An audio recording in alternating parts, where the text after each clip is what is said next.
Gibson of the International Secret Police. Ceiling zero, ceiling zero, ceiling zero, ceiling zero, ceiling zero.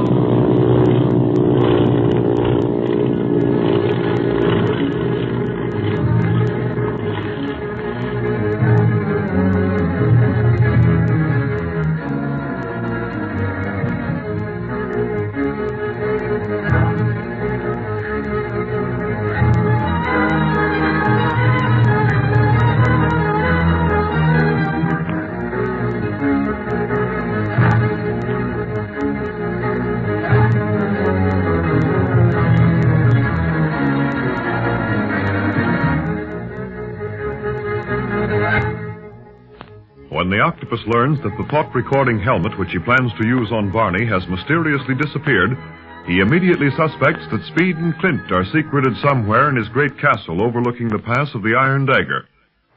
Ordering his gangsters to surround the house, he sends others to search every corner of it, and Speed and Clint, guns drawn, are cornered in a dark room just off the torture chamber, while the men of the Octopus draw closer and closer.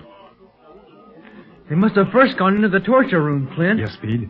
But we're ready for them when they come in here. If they switch on a light, shoot it out. You understand? I'll say so. We won't have a chance if the light's on, but we may be able to escape without it. Right. Let's listen again and see if we can hear what they're up to. Okay. They're coming this way. The light's on in the next room. Steady, Speed. And I have found the helmet exactly where I placed it before. Maybe we'll think the helmet was always there, that he just didn't happen to see it before. Ordinarily, you wouldn't think that, Speed. But now, knowing that the Octopus is in a hurry and fearing him as he does, he may think that he did overlook it before. And let's hope so. Man, there is no need to search any further now that we have found the helmet for the thought-recording device. Return to the assembly room while I take it to the master. Am I glad to hear that? Shh.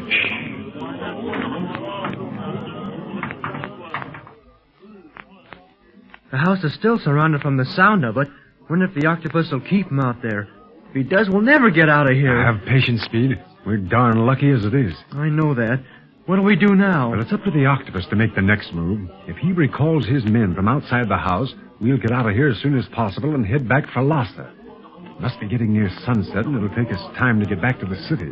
We must show up there before midnight, or Chief Tipo will bring his men up here for an attack and spoil everything. Maybe that'd be a good idea, Clint, to attack this castle without wasting any more time. Maybe if we had Barney with us. But so long as he's missing, Speed, we have to be careful. Barney's life wouldn't be worth anything if we showed our hand now. Gee, that's right. Uh-oh. Wonder what that's for. Sounds like some sort of a signal. It was a signal. The Octopus was calling in his guards. Speed, luck is with us again. I think we're going to get out of here with our skins. Oh, boy, swell. Can we go right away? Now, wait. Give him a little more time to get inside. We don't want to run into trouble when the worst of the danger's over. Should say not. Say, Clint. Yes, Speed? Do you think the Octopus could learn anything from Barney about us? About the International Secret Police? Well, you mean get Barney to talk? Oh, I should say not. Barney would rather die than give any information. But maybe he wouldn't know he was giving anything away. What do you mean? The Octopus has all sorts of machines and things in his laboratory above us, and Quan Wu mentioned that helmet I was holding a while back was a thought-recording helmet. Maybe that's what they're going to use on Barney. Well, if that were the case, Barney would close his mind so that they couldn't get a thing, Speed. But supposing he was unconscious? Well, in the first place, I don't think such a machine is possible or practical. And if it were, the Octopus himself would never have devoted the years necessary to the completion of such a wonderful device. Maybe Mounier invented it and the Octopus stole it from him like he stole his name and identity. There are too many maybes in your reasoning, Speed. But for the time being, we must stick to cold facts. And most important right now is our escape. Now, let's open the door a little and see what's happening outside. I think we've given the guards time enough to leave now. Okay. That wind. It's cold as ice. Yes, but there's not a guard in sight. And it's getting dark, too. Come on, Speed. We'll have to hurry if we're going to reach Lhasa by midnight.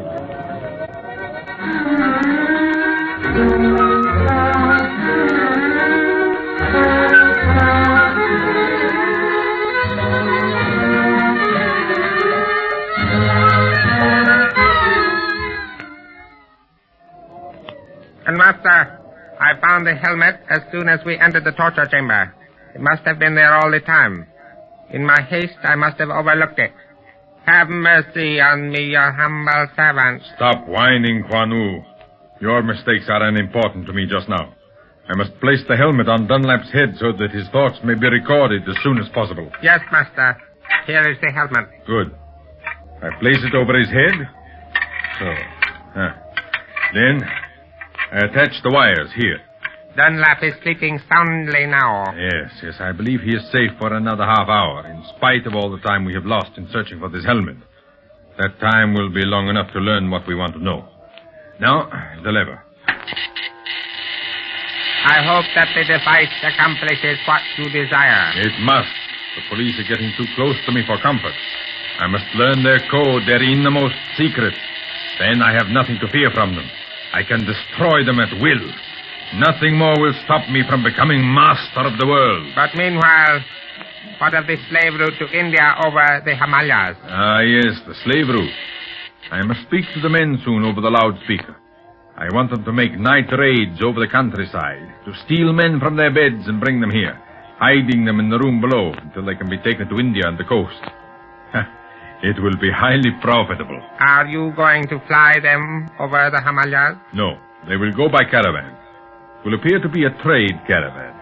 Planes would attract too much attention in this isolated country, and besides that, could not carry enough slaves to make it worthwhile. But, Master, the caravan route over the Himalayas is most dangerous. My men will make it if they know what is good for them.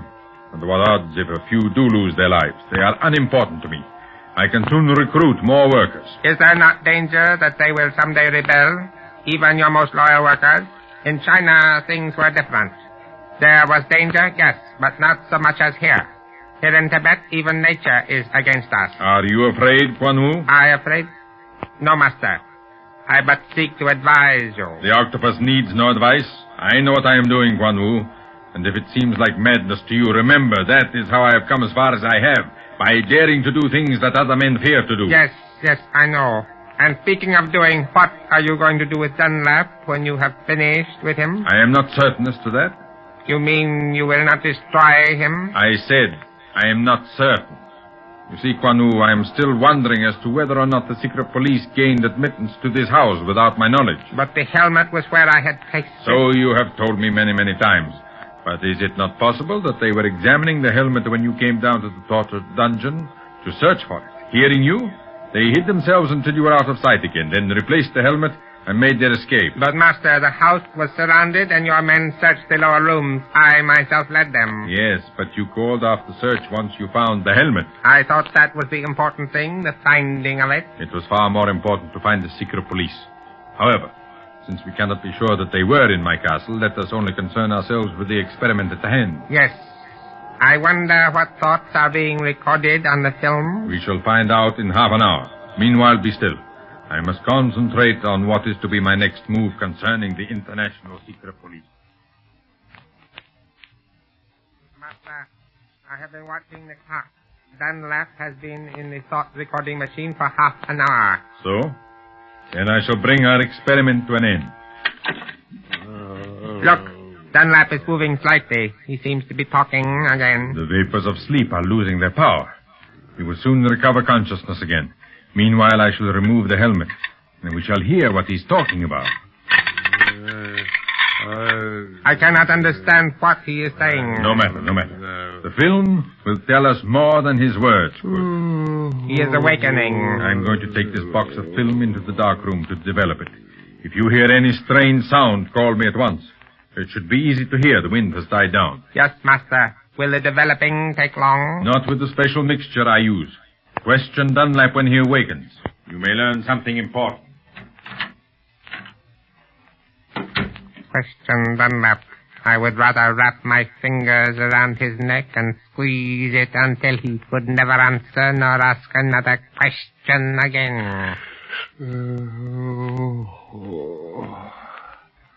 Oh, boy, what a sleep. Hey, where am I? Oh, it's you, Quan Wu. I was hoping I was still asleep and having a nightmare when I first saw that ugly face of yours. Thank you for the compliment, Mr. Dunlap. You honor me. Ah, save your smooth talk. What are you going to do with me? Give it to me straight. Tell the truth for once in your life. I cannot say as to just what your fate will be. That is entirely up to the master. Oh, yeah? And speaking of nightmares, just where is that octopus guy?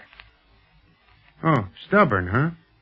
If I wasn't anchored down to this table, I'd make you talk. Since you are completely at my mercy, Mr. Dunlap, your threats are rather futile and foolish. You remind me of an ancient Chinese fairy tale. I'm in no mood for Chinese fairy tales. Let me up off this table instead. I'm paralyzed from laying still so long. If you are paralyzed, then you should feel no discomfort. That's swell. Here, I ain't got a chance of living for more than another hour or two, and you won't even let me sit up to it. I can do nothing until the master commands it. I've got no use for you, Quan Wu, and I know you're a no-good rat. But haven't you got any mind of your own? Do you always have to do what that old ape-face tells you to do? Okay, have it your own way. In my position, I can't exactly force you to talk. Does Clint Barlow truly believe that he has made a mistake concerning Paul Mounier, that he is not the octopus as he first believed? You got a nerve asking me that when I know Mounier's the octopus? I ought to know. Oh, yes. But neither Speed Gibson nor Barlow have your present knowledge. Uh-huh. And what they don't know won't hurt them. You are not answering my question. No? That's funny.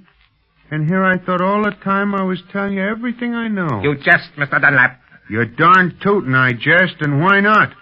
A guy with my chances of getting out of here alive can't do anything else but jest.